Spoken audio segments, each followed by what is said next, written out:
Our world is changing. New technologies are revolutionizing the way we live. What does this mean, however, for children within deprived areas such as Anyako in the Volta region, who may have never seen a computer in their entire lives? Our hero for today is Dr. Quincy Atipo, a determined person who wants to ensure that children in Anyako get to experience modern-day technology just as the rest of us everywhere. My name is Portia Atipo. I started working with Dr. Samu in 2011. I remember that day I just visited him and he was like, Posh, I need someone to take care of things for me here in Ghana. And I'm like, why not? There are instances that he just calls me and tell me that, Portia, there's this person on Facebook that needs school fees. And I'm like, this is Facebook. You know, but then it's just like, so you do the background and let's see how we can help that person. I'm like, it's not everybody that can do that. He doesn't want to see people going through the same thing that he's been through, you know. So he tries to, you know, see wherever it is that whatever effort, no matter how little it is, as long as it's going to create an impact, as long as it's going to change a life, he'll be willing to just go ahead and do it. If Dr. Q is recognized, I'm sure it's going to motivate him to be able to do more of this project in the other 9 regions that he really wants to, because his main aim is to see smiles on these people. As the slogan says, bringing smiles one village at a time. 1999, I was fortunate to be granted a U.S. visa, and I went to the U.S. for the first time. And I realized, to my shock, that everybody in the U.S. know about computer. Before I went to the U.S., I've never sat behind a computer before.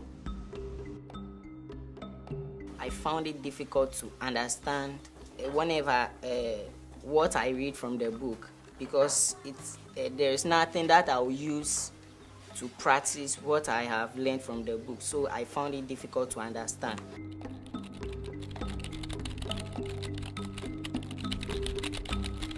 In school, when they teach, I don't understand.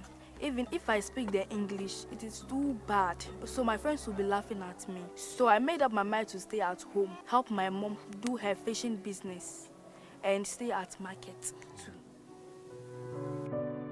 I mean, the memories I took to the U.S. was going to school without shoes and things like that. So for me to be in a class and ask when present a paper and typed it, I couldn't see myself favorably competing in that field. So I look at the fact that similar thing might be happening to some kids in Ghana, in some village in Ghana, in some remote area in Ghana. So I resolved in my heart that I will look for a way to impart such individuals. 2 years ago, before the coming in of the ICT Center, in fact, teaching in the school was very difficult, especially for the teachers, because they have to go through a lot of hectic time to make students in a class understand whatever they're teaching in a classroom.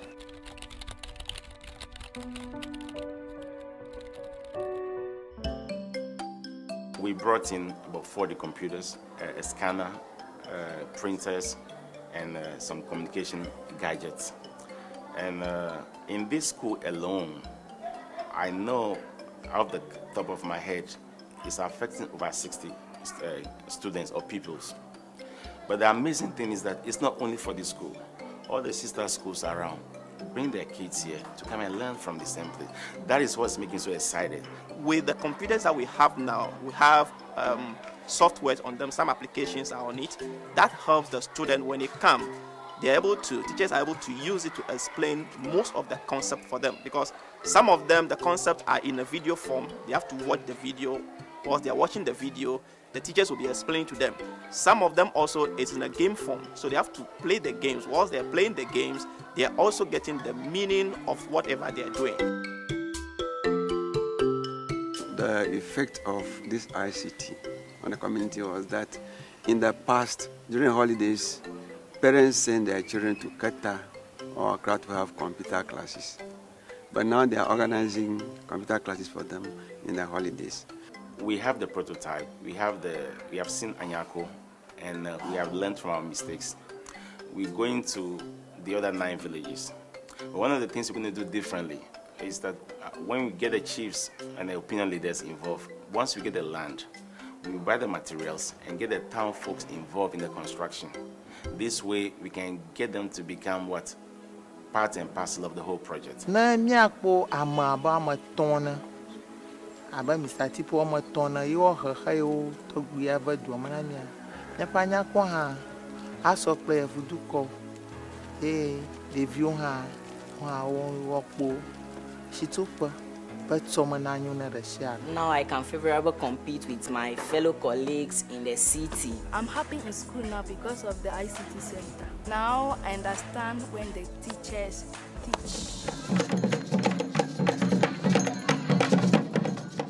My name is Dr. Quincy Atipo. Our project seeks to bring ICT learning to villages and kids in deprived areas so they can compete with their counterparts in the cities and globally.